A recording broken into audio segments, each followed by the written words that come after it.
Bayangkan kamu tinggal di sebuah kota. Kota yang padat. Tinggal di apartemen, tetangga kanan kiri atas bawah semuanya ada. Sekolah 10 langkah dari pintu. Bioskop. Rumah sakit. Bar. Bahkan tempat main pachinko. Semua dalam jangkauan kaki. Tidak perlu mobil. Tidak perlu sepeda. Semua ada di satu titik. Sekarang bayangkan kota itu, tiba-tiba, tidak ada siapa-siapa. Bukan dalam 10 tahun. Bukan dalam 1 tahun. Dalam hitungan minggu.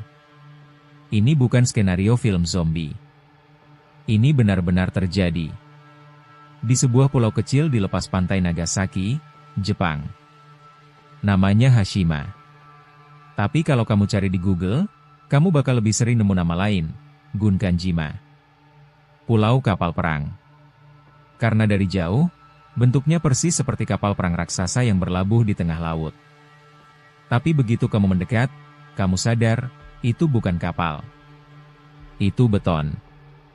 Ratusan ton beton yang menjulang, meninggalkan jendela-jendela kosong yang memandang ke arahmu seperti rongga mata. Ada satu fakta tentang pulau ini yang bikin aku berhenti sebentar waktu pertama kali bacanya. Di tahun 1959, kepadatan penduduk Hashima Island mencapai 83.500 orang per kilometer persegi. Itu rekor dunia.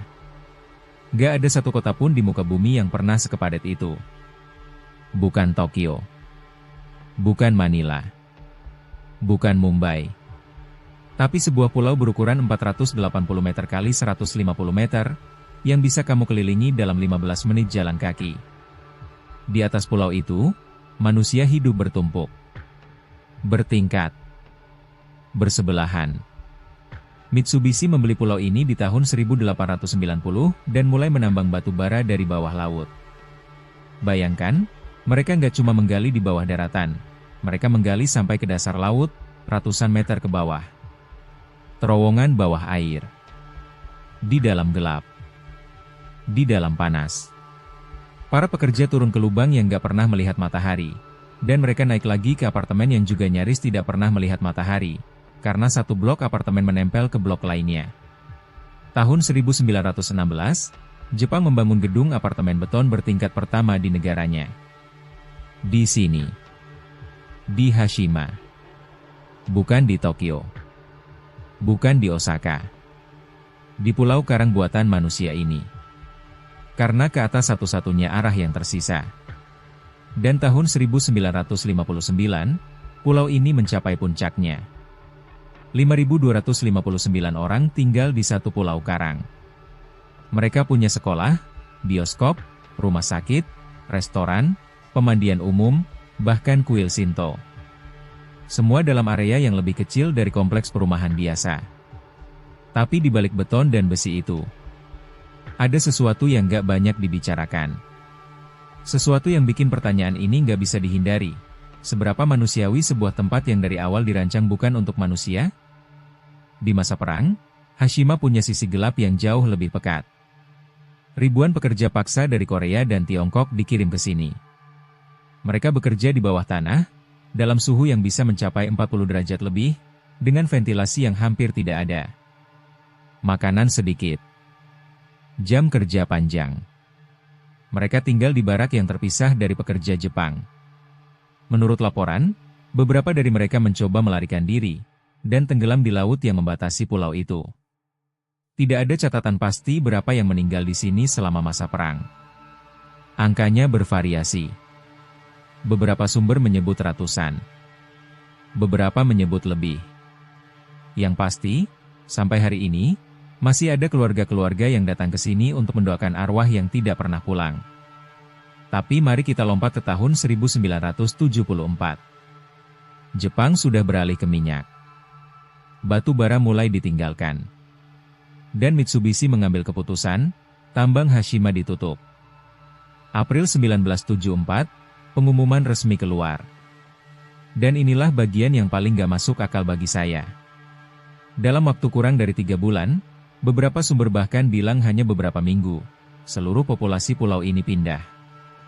5.000 orang lebih. hilang. Apartemen itu, yang beberapa menit lalu masih hidup, lampu menyala, suara TV, anak-anak berlarian di koridor, kosong. Sekolah yang paginya masih belajar, tidak ada siapa-siapa lagi. Bioskop yang minggu lalu masih mutar film, sunyi. Kuil Shinto yang biasanya ada yang mampir setiap hari, cuma tertinggal abu dan altar. Mitsubishi secara resmi menutup pulau itu untuk umum. Tidak ada yang boleh masuk. Selama lebih dari 3 dekade, Hashima menjadi pulau hantu, tidak tersentuh, tidak terawat, perlahan dimakan karat, lumut, dan angin laut. Pertanyaannya, kok cepat banget? Kenapa nggak ada yang tinggal? Kenapa semua orang pergi dalam waktu bersamaan, tanpa ada yang mencoba bertahan? Jawabannya, menurut saya, terletak pada satu hal, Hashima tidak pernah dirancang sebagai rumah. Hashima dirancang sebagai mesin. Setiap apartemen, setiap lorong, setiap sudut, semuanya ada untuk menunjang tambang batu bara. Begitu tambang tutup, tidak ada alasan untuk tinggal. Tidak ada pekerjaan. Tidak ada masa depan. Hidup di Hashima tanpa tambang sama saja dengan hidup di atas bangkai kapal yang kandas. Tapi kalau dipikir lagi, bukankah itu yang terjadi di banyak kota di dunia? Satu industri besar tumbang, kota itu perlahan mati. Cuma bedanya, kota-kota itu mati dalam puluhan tahun. Hashima mati dalam hitungan minggu. Tahun 2009, setelah puluhan tahun terkunci, Hashima dibuka kembali untuk turis. Pemerintah Nagasaki merenovasi beberapa bagian, membangun dermaga, dan mulai menerima pengunjung. Kalau kamu ke sana sekarang, kamu bisa naik kapal dari Nagasaki, lihat pulau itu dari dekat, bahkan jalan di beberapa area yang sudah diamankan. Tapi sebagian besar pulau masih tertutup. Terlalu berbahaya. Bangunan-bangunannya rapuh, korosi karat laut sudah merambat kemana-mana, dan tanpa perawatan selama 30 tahun, banyak struktur yang tinggal menunggu roboh. Yang menarik, ada gerakan kecil yang ingin menghidupkan Hashima lagi.